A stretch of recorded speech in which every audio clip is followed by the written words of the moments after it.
Hi hello friends, మన ఇంటి serial ఈరోజు రోజు పడమటి సంధ్యారాగం సీరియల్ చూసినట్లయితే ఏం జరగనుంది అంటే అక్కడ హోమం చేస్తూ ఉంటారు జానకి వాళ్ళు. ఆ డిస్టర్బెన్స్ వల్ల అంటే హోమం చేస్తూ ఉంటే ఇక్కడ పార్వతి డీజే పెట్టుకొని డ్యాన్స్ చేయడం వల్ల డిస్టర్బెన్స్ వల్ల ఆ, శ్రీను అయితే వచ్చేసి అదంతా పగలగొట్టేసి పార్వతి వాళ్ళ అమ్మని కొట్టడము శివరాం అయితే చూసేసి కోపంతో శ్రీనుని చాలా అంటే చాలా దెబ్బలు కొట్టేసిన తర్వాత శ్రీను కోపంతోన ఆ చెయ్యి పట్టుకొని చెయ్యి విడదీసుకొని శివరాంని కొట్టబోతాడనమాట. అలా కొట్టబోవడం చూసేసి శివరాం అయితే అంటే కొట్టబోతాడు కానీ కొట్టడనమాట.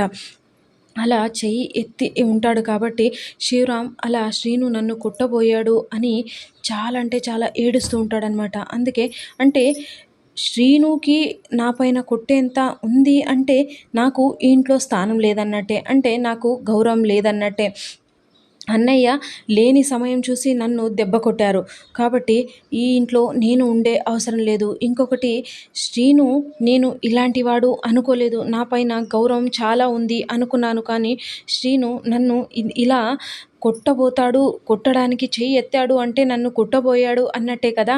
అందుకనే ఈ ఇంట్లో నాకు ఉండే అర్హత లేదు కాబట్టి నేను ఇప్పుడే బయటికి వెళ్ళిపోతాను అనేసి ఏడుస్తూ ఉంటే అప్పుడే జానకి వచ్చేసి, శివరాం అలాంటి మాటలు మాట్లాడద్దయ్యా, మీ అన్నయ్యకి బాలేదు అనేసి మేము ఈ పూజలన్నీ చేస్తూ ఉంటే, ఆయుష్ పూజలు హోమాలు చేస్తూ ఉంటే నువ్వేంటయ్యా ఇప్పుడు ఇల్లు వదిలిపెట్టి వెళ్ళిపోతాను అనేసి అంటున్నావు అని అంటే, లేదు వదిన, ఈ ఇంట్లో స్థానం నాకు ఉండాలంటే నాకు గౌరవం లేదు కాబట్టి గౌరవం నాకు ఎక్కడైతే దొరుకుతుందో నేను అక్కడికే వెళ్తాను వదిన అనేసి అనడంతో జానకి అయితే చాలా ఏడుస్తుంటుందన్నమాట.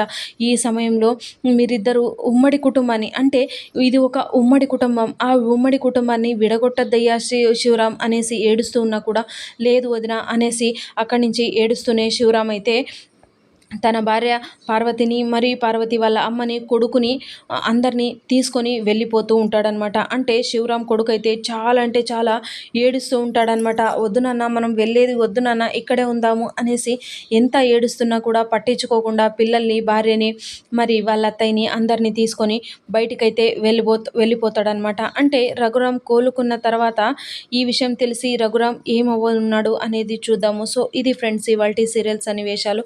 Please like, share, subscribe my channel.